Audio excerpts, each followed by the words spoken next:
All right. Well, good afternoon, everyone. My name is Mitch Silber. I'm the Executive Director for the Community Security Initiative. This briefing is being brought to you by our organization and a number of our other partners, including the Community Security Service, CSS, the Anti-Defamation League, as well as our four partners from the four New Jersey federations as well.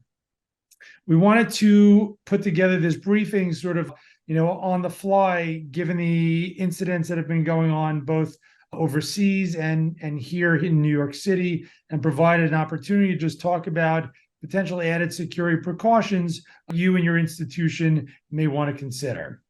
So first, just in terms of an update, you may have heard that a contingent of 24 local law enforcement officials, along with staff from the Community Security Initiative and CSS, were in Israel for the last about 72 hours. We were there with law enforcement from NYPD, Nassau, and Suffolk County, as well as Rockland and Westchester counties. A total of 24 senior law enforcement officials, 8 staff from our teams. We landed in Israel on Friday morning, proceeded to go to our hotel in Ashdod, and the plan was that we had been invited by the Israel's Ministry of Diaspora and Combating Anti-Semitism. And we were supposed to participate in a week-long program to learn about anti-Semitism, how to combat it, about counterterrorism, as well as to see key sites in Israel, meet with the government ministers, go to Yad Vashem, and other key locations in the country. Unfortunately, we were awakened on Saturday morning, like much of the south of Israel, when air raid sirens began to go off. As I mentioned, we were in a hotel in Ashdod, which is about 30 miles from the Gaza border. All of the membership of our delegation began to head for either safe rooms or for the stairwells, which are reinforced concrete and sort of double as safe rooms. And that was at about 6:30 in the morning. As per these air raid sirens, you generally stay in the shelter for a minute and a half. When the Israelis leave, then it's safe to get out. Unfortunately, this was only the beginning part of the barrage of missiles that I'm sure you've all heard about, because over the next 3.5 hours, we were in and out of those shelters at least 20 times with other guests who, because of Simchat Torah, because of Shabbat and the holiday, were also staying at our hotel. For the rest of the day, we were locked down essentially in the hotel, and our planned activities, which had been to go to Tel Aviv and Jaffa, were canceled.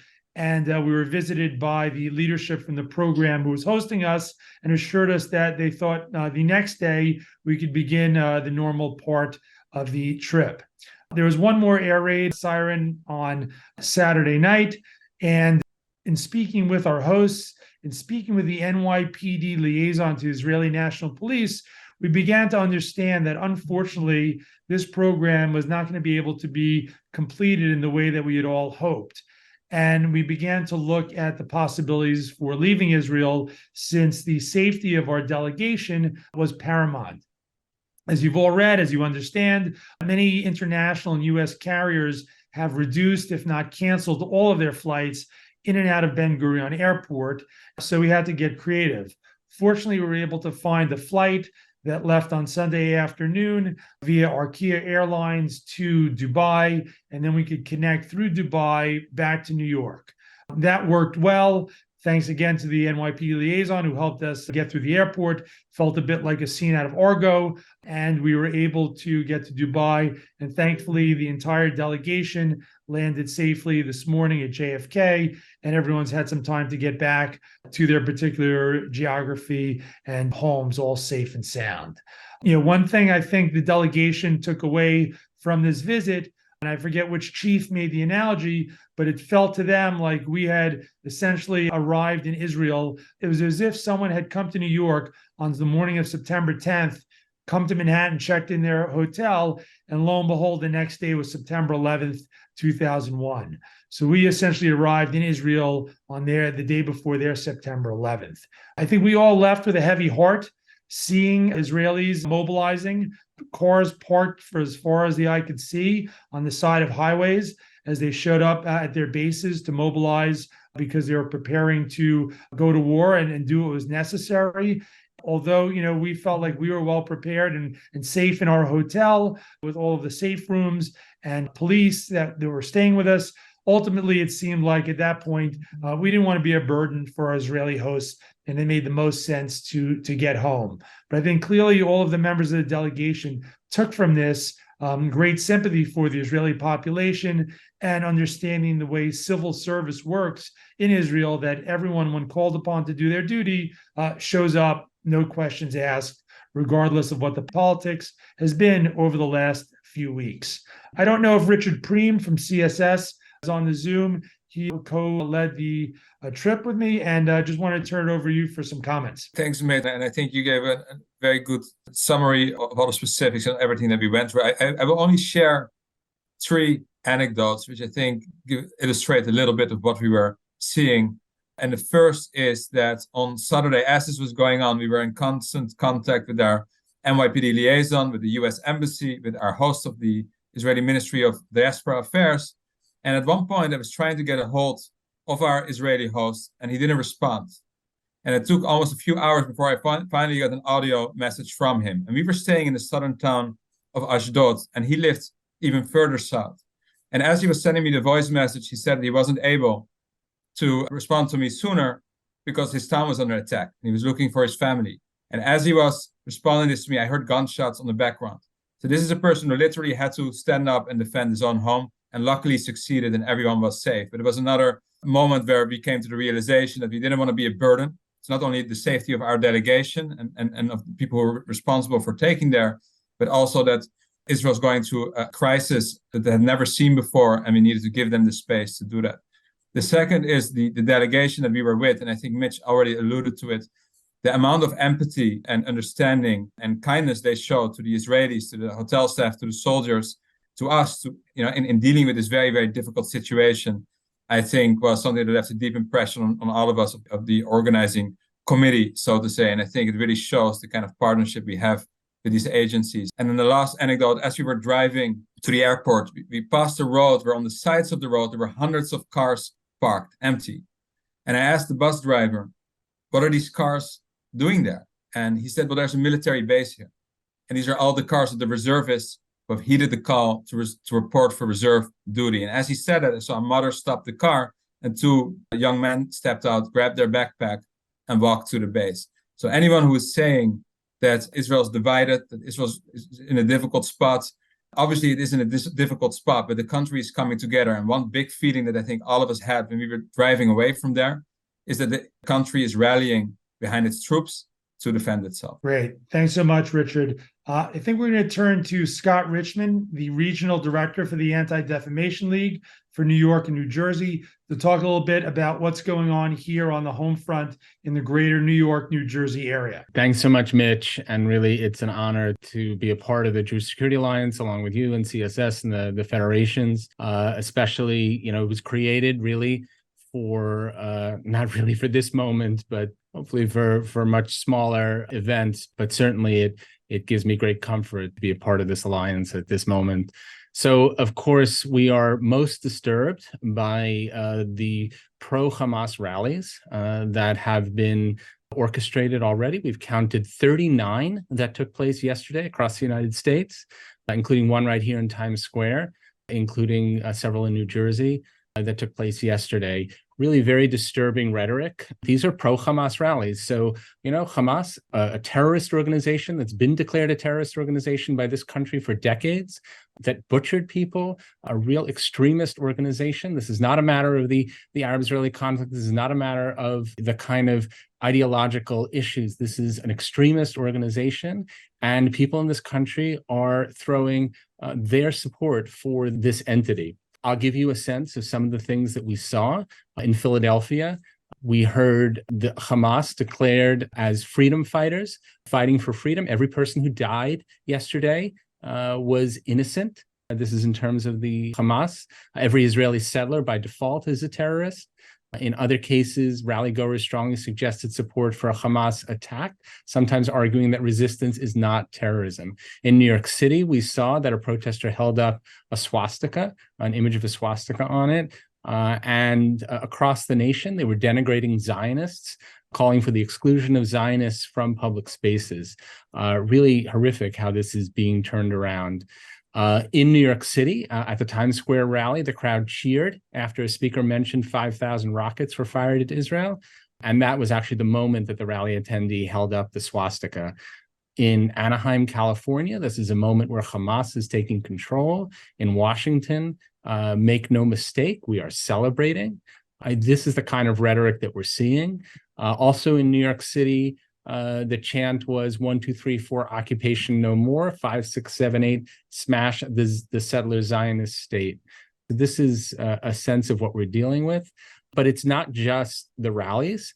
I want to say ADL is the intelligence arm of the American Jewish community, is monitoring this in many ways. So those 39 rallies and many more planned for today and through the week are a piece of it, but there are other pieces of it. One of those pieces is college campuses. And we have seen an incredible amount of rhetoric coming out of Students for Justice in Palestine, Jewish Voice for Peace, showing their support. Take the example of Rutgers SJP, who tweeted immediately on Saturday, as this was happening, as the terrorists were still being routed out, as the butchering was still happening, they tweeted out glory to the resistance.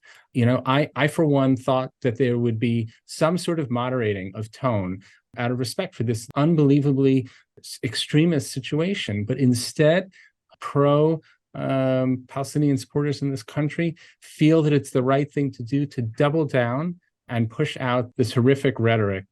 The other place we're seeing it is, of course, online.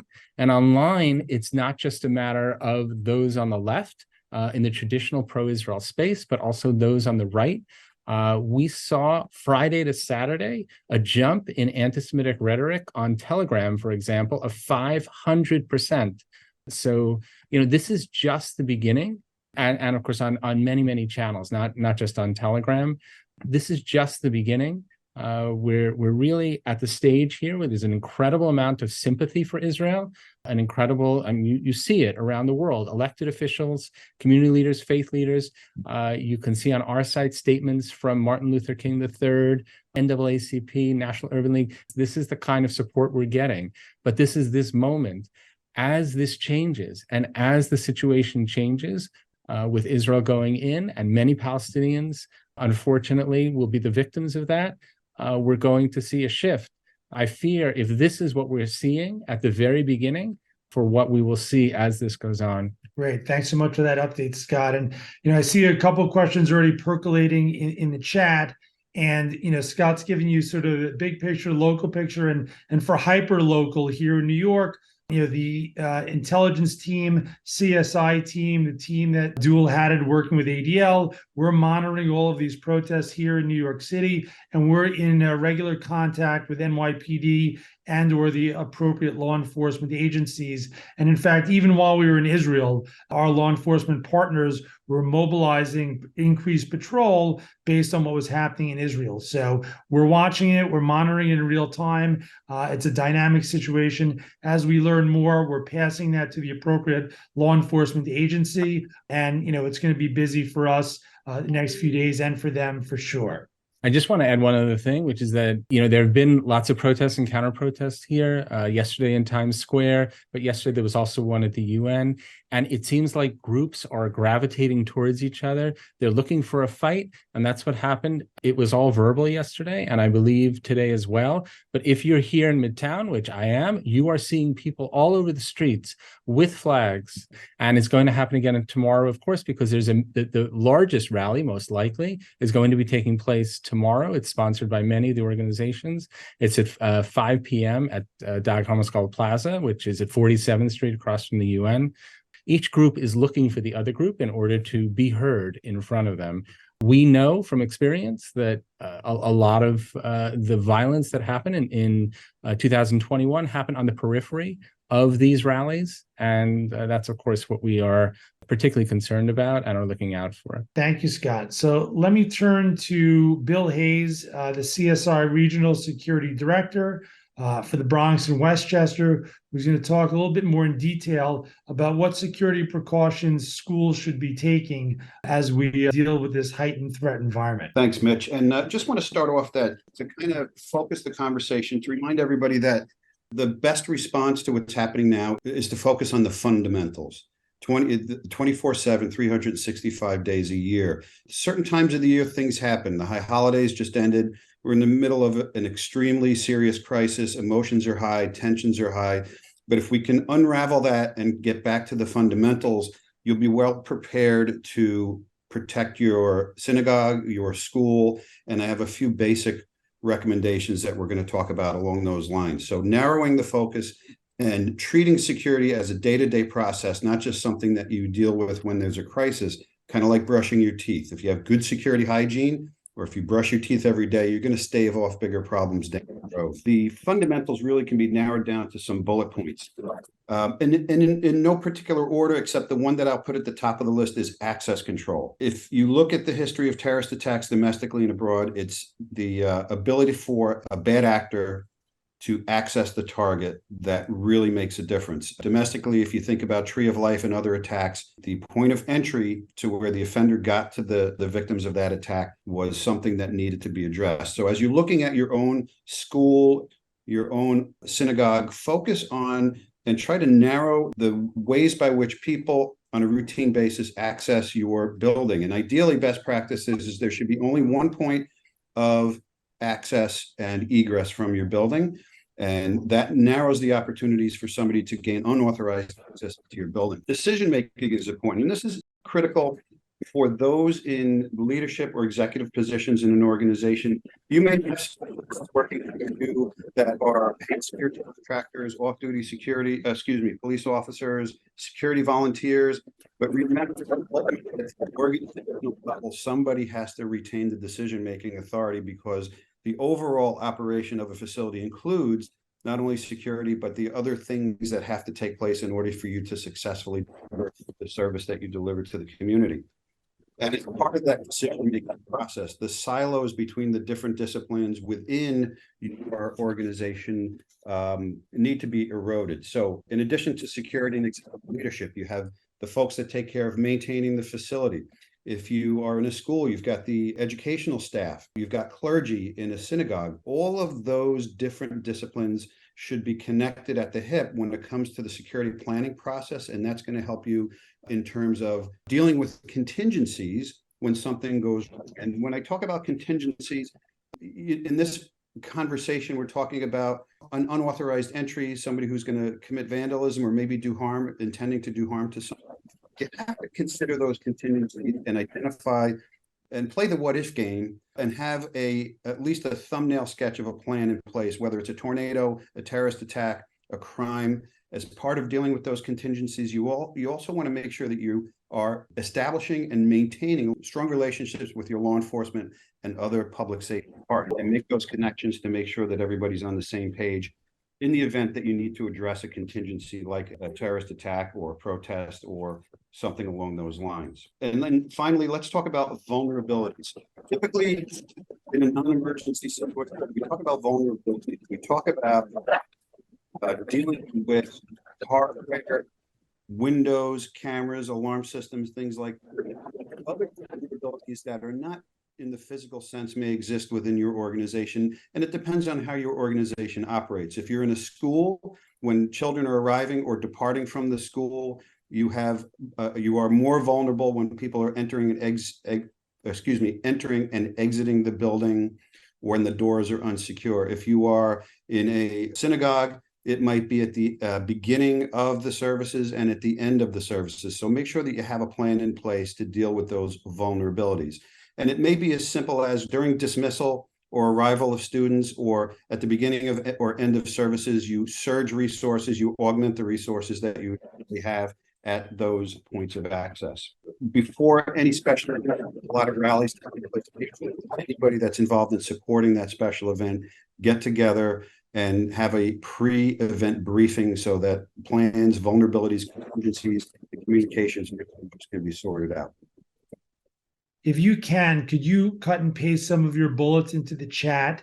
You were coming in and out a little bit. I think we got about 85% of it, but for those pieces we missed, maybe if you do that while Guidon goes next. Now we're going to turn a little from school security to synagogue security. There's a fair amount of overlap, but obviously some specific issues unique to synagogues. And Guidon from the Community Security Service is going to walk us through some of those key points. Hi, everyone, and thank you, Mitch. My name is Guidon Sapor, and I'm the Director of Research for CSS. And as we all are pretty well aware of, it's a pretty complex environment, not just in Israel, but here in the States as well. So as Scott mentioned earlier, we've seen dozens of rallies planned or taking place around the United States so far. And these are actually mirroring protests that are happening in Europe and in other countries as well. We have observed a flag burning at one of these rallies. We've observed drive-bys, people going towards synagogues, yelling, harassing things, approaching, trying to intimidate people. And we've seen massive amounts of online vitriol that's both deeply anti-Semitic and it's also worrying from a security perspective, especially in these times. We've also observed harassing phone calls, harassing messages, and suspicious people coming up to synagogues, sometimes trying to gain entry. So let's discuss shortly how to stay safe in this environment. When something happens, most people are going to hear, that an attack took place, someone arrived at the synagogue. There might be news stories that appear and, hopefully not, but some kind of casualties after the fact. But you're not going to hear about the many hours of preparation and surveillance done by the perpetrators prior to the attack.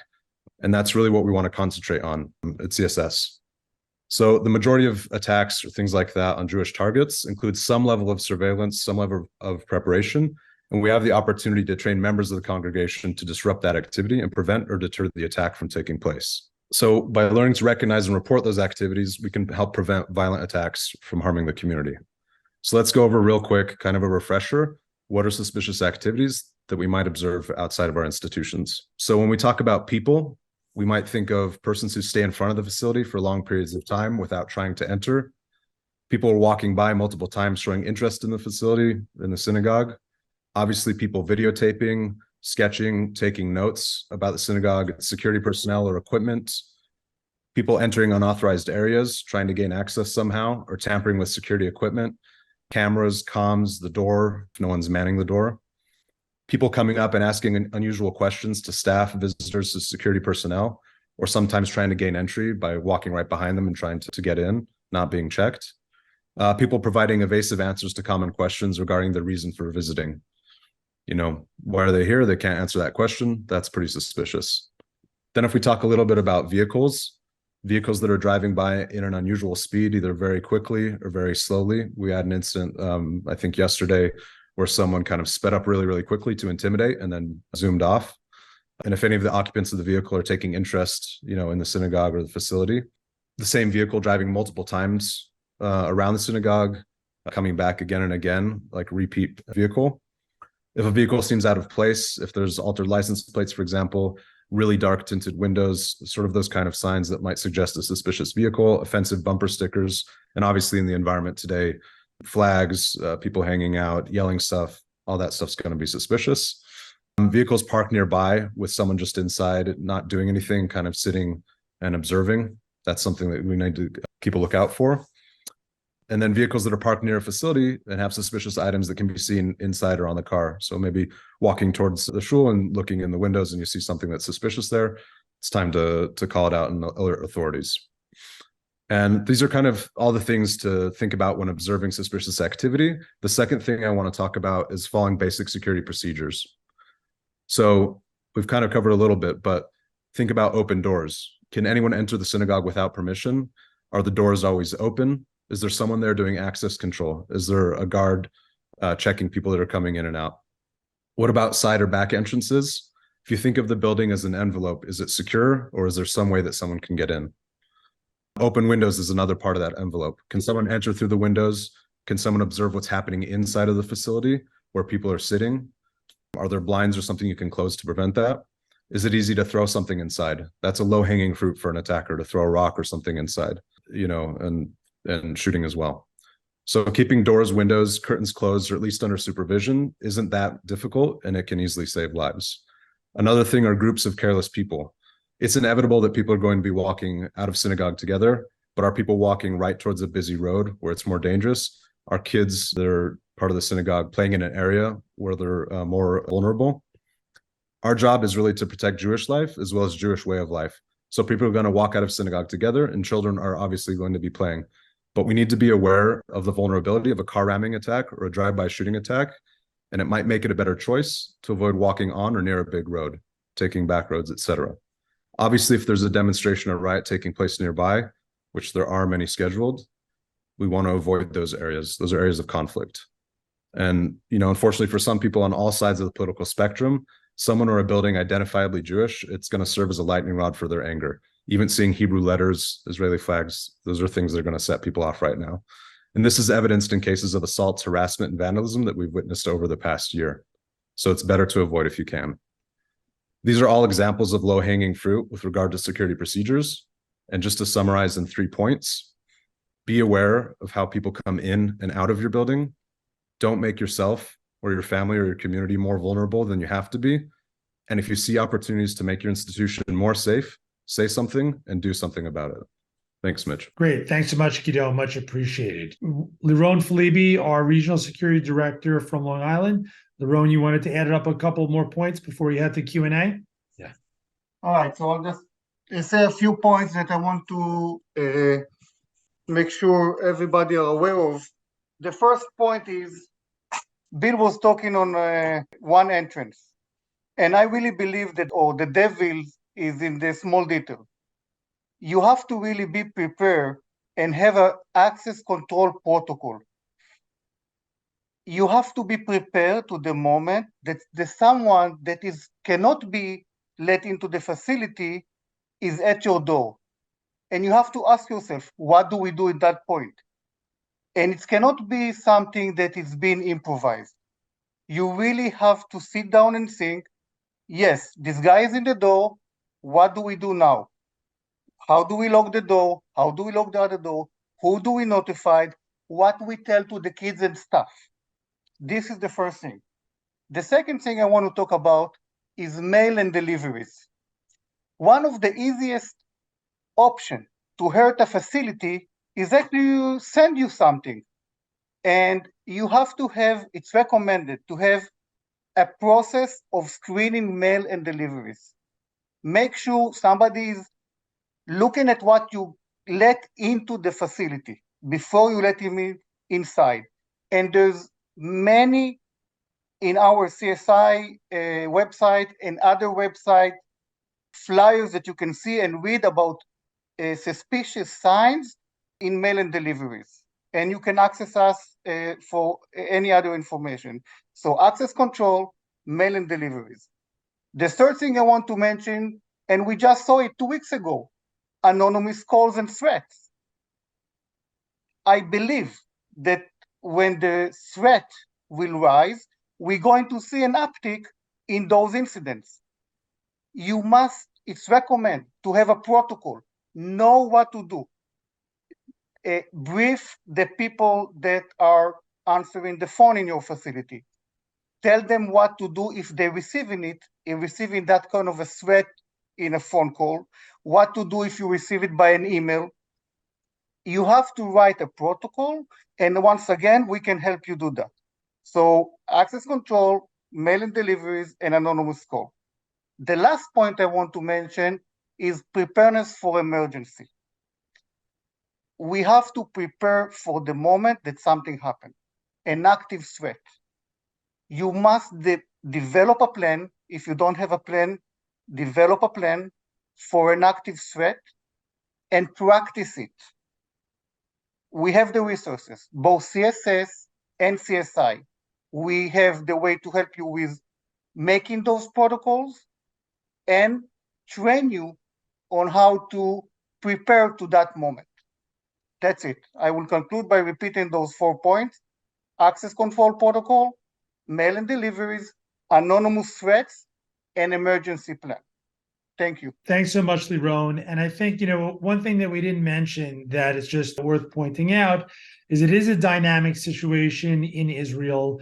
Our intelligence team and our entire team is monitoring the situation there. And we're looking at specific catalysts that might raise the temperature here in New York City. Among those are particular violence in Jerusalem, violence on the Temple Mount, Al-Aqsa. Those are the types of things that may trigger a visceral sort of spontaneous eruption of violence among pro-Palestinian activists. So again, we're looking at that, we're tracking that. Obviously, activity in the north with Hezbollah, action in some of Israel's mixed Jewish-Arab towns. These are some of the top issues that we're concerned about and would be a sign of escalation both there and here. So if we do see those things, we're going to be in contact. We're going to send out a community-wide bulletin. We're going to update you, and that's going to unfortunately require a further elevation and escalation of your security protocols at your locations, whatever that might mean. So we're going to turn it over to Q&A right now.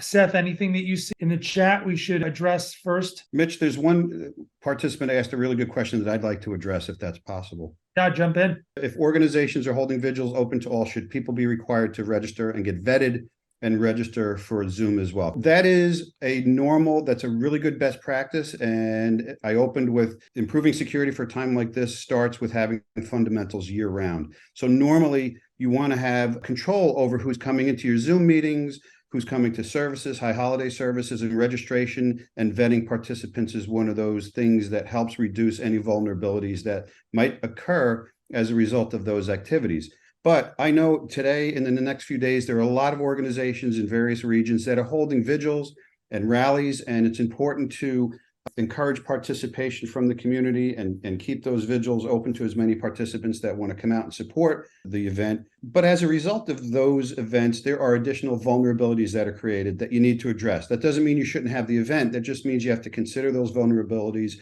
and do things to mitigate those vulnerabilities. And you can do that by adding resources beyond what maybe you would use or need for a normal event. A day-to-day event. An outdoor event will command or demand rather more resources than an indoor event. But at times like this, if you're going to have rallies, if you're going to host community gatherings, consider stepping up the profile of your security game, so to speak, because of the additional vulnerabilities created by the intelligence picture, by the nature of the event. And I'm supporting one tomorrow night, and our team is supporting others throughout the region. And part of what we're doing is ensuring that we have those layers of security in place, coordination between the police, between private security contractors, security volunteers, and ensuring that all of those organizations layer in together and in a coordinated fashion so that we reduce the opportunity for somebody to disrupt those events that are going on. Okay, Mitch, I have some other questions. First one is, there was talk in social media that Hamas cells that have crossed the open U.S. border in recent months are getting ready to attack Jewish targets. Any credibility to this story? Historically, and I was at NYPD for close to 10 years, we never actually found Hamas cells in the United States. There may be Palestinians who are sympathetic to Hamas, but not necessarily organized cells. What that means is that could there be lone actors who decide to spontaneously take an action, not that different from an active shooter type situation? Sure, that possibility does exist. Are we concerned about the southern border? For sure, it's something that is on our mind as well. But at this point, we have no reason to believe that there's any type of organized Hamas presence here in New York. And our standing analysis was always that Hamas itself as an organization would hesitate to do something in the United States for fear they would bring down the full military might of the United States against them. So that's, on that question. A couple of housekeeping types questions and look for additional assistance. One individual is asking if someone can come tour their facility and help them develop a plan, emergency protocols, training, etc. I put the regional directors for New York, the metro area from CSI in the chat. Feel free to contact the regional director that covers your particular area. If it's outside of the New York metro area, if it's Jersey, we could also put you in touch with the appropriate person there. And speaking of Jersey, someone asked specifically, is there anybody to help them in northern New Jersey? And if there's someone from our JSA that's on, Mitch, that maybe wants to speak to that. Sure, it's probably Tim Terrell, but Chip, if you're on, do you want to speak to it? All right. My name is Chip Michaels. I'm from the Jewish Federation of Greater Metro West. If you want to, I'll put my contact information in the chat. Feel free to reach out to, after the call or tomorrow, whenever's convenient, and we'll get you squared away. So next question now for CSS wants to know, will this be the same briefing that is scheduled for CSS tonight at 9 p.m.? I'll answer that. No, this is a community briefing, and tonight there is something that we're doing with our national network of volunteers.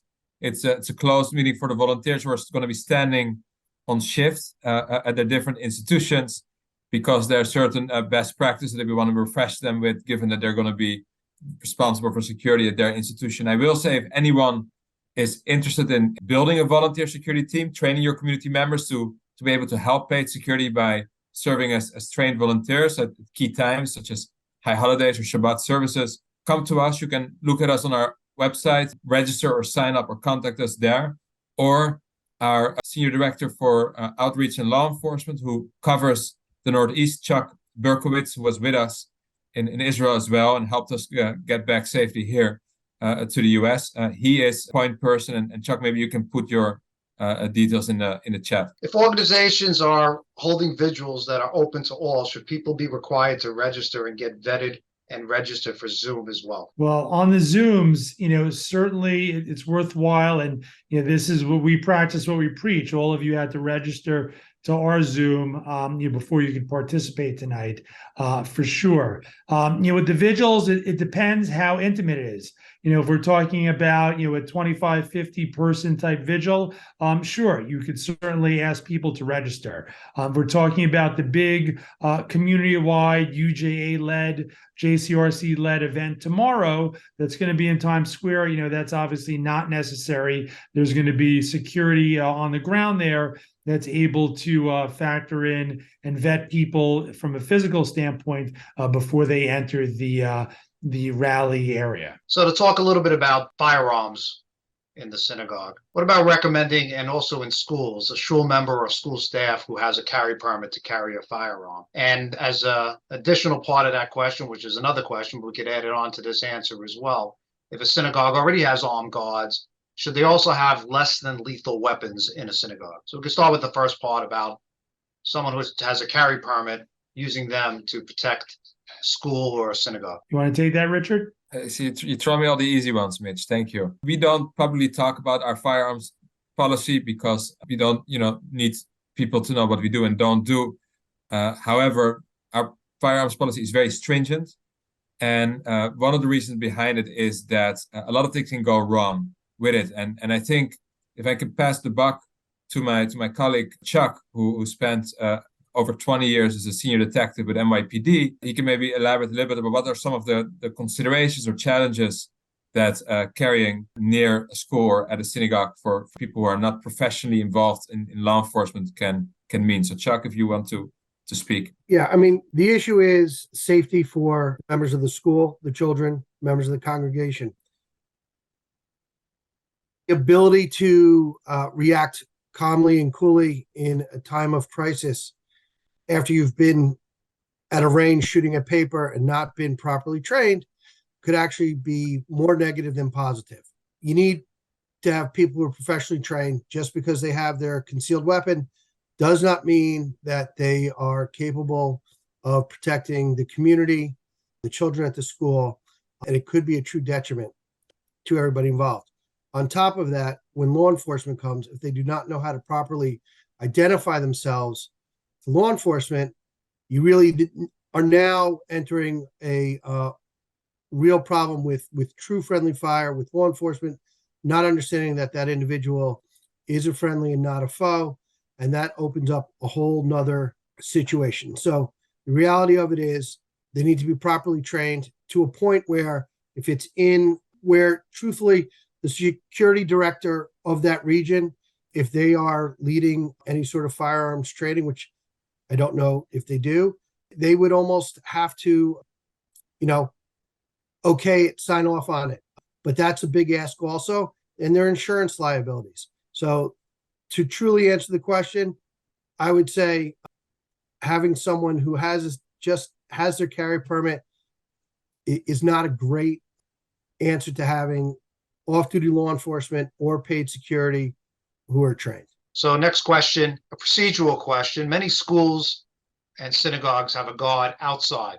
What about connecting them with someone inside to alert them that an active threat exists? And Mitch, I guess anybody that you pick could answer that one.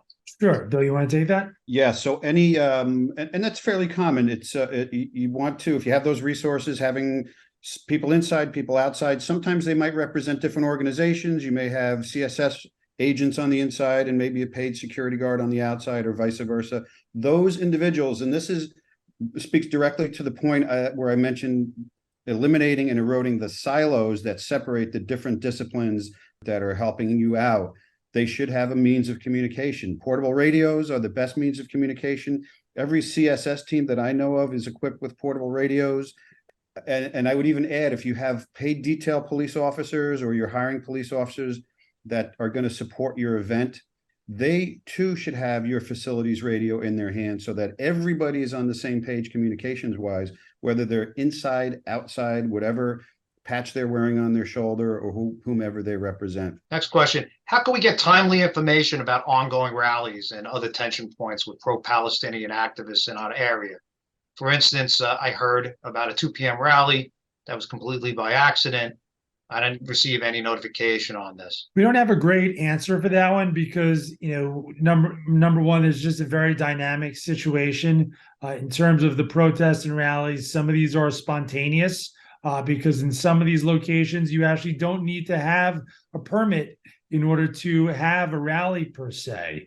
So, the police, as we learn about them, we're making sure that the police know about it, because they're really going to be the ones we want to have in position to be able to protect either the protesters or the counter protesters, and most importantly, keeping them separate.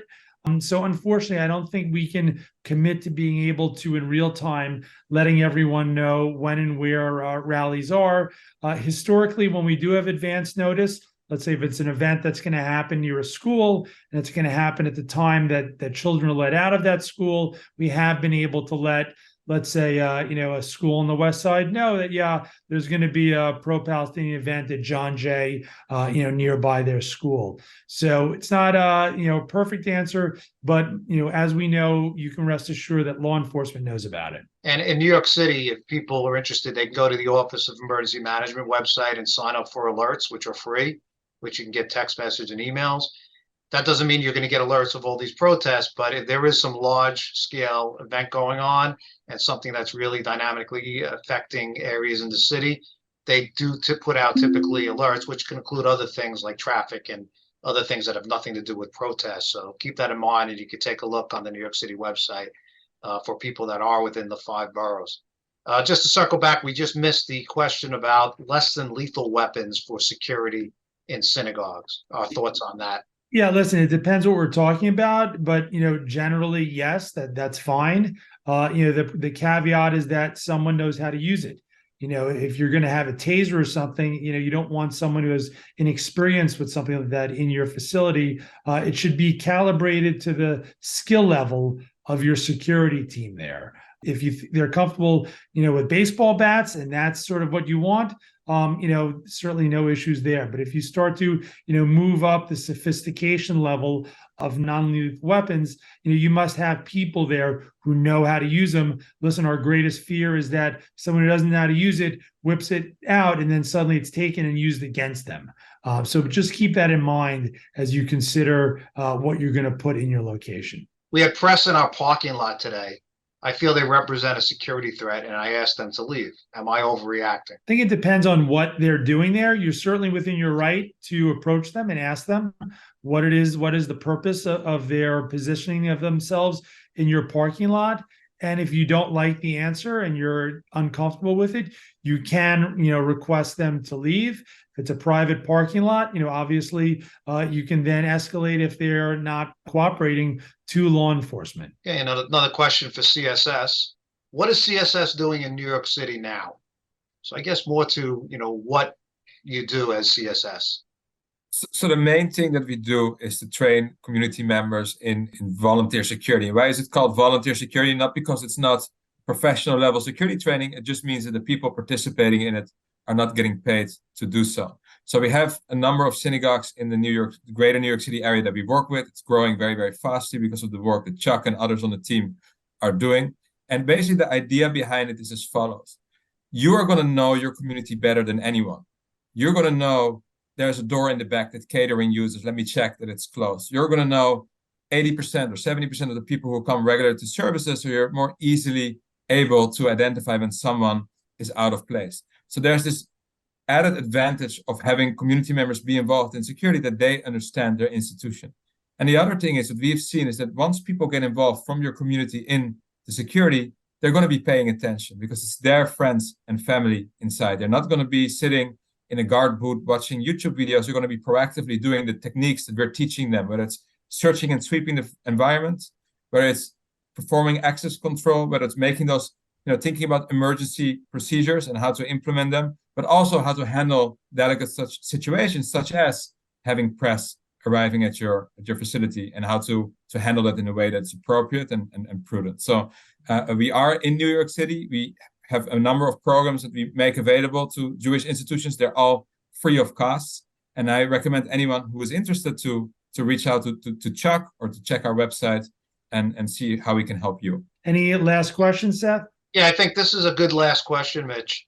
Some security firms are recommending to day schools to cancel field trips at outdoor recess, specifically in Central Park, Riverside Park. Is this something that we concur with? We've seen that alert. To be honest, I think that is something that is higher on the escalation ladder than we believe we are.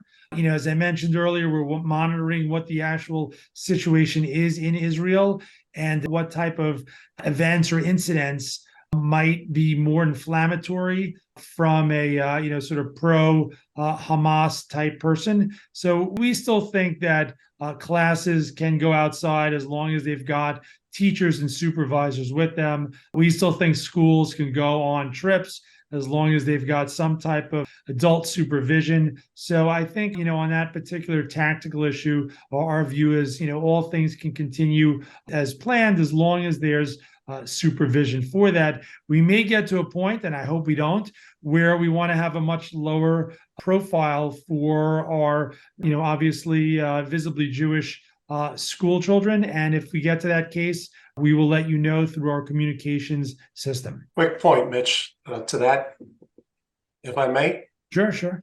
Just, I would advise everybody, especially over the next few days, talking about rallies and protests. There's going to be a lot of them.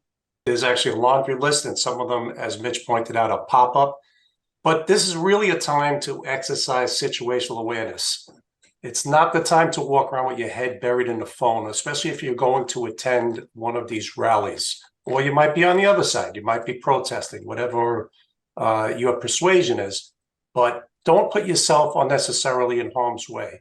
If you're going to attend, like the rally tomorrow, a bunch of us will be out there. We're going to have security. We're going to have CSS volunteers out there. There'll be plenty of us watching your backs. We'll be the eyes and ears. But when you're walking away or you're walking to these events, that's when your risk goes up slightly.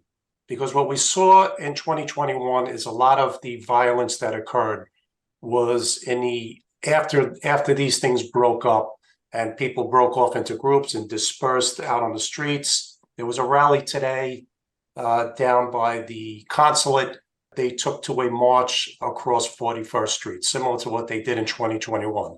The difference between now and last year was that some people got violent. Some of the people that were participating on the pro-Palestinian side assaulted people, including some people we know.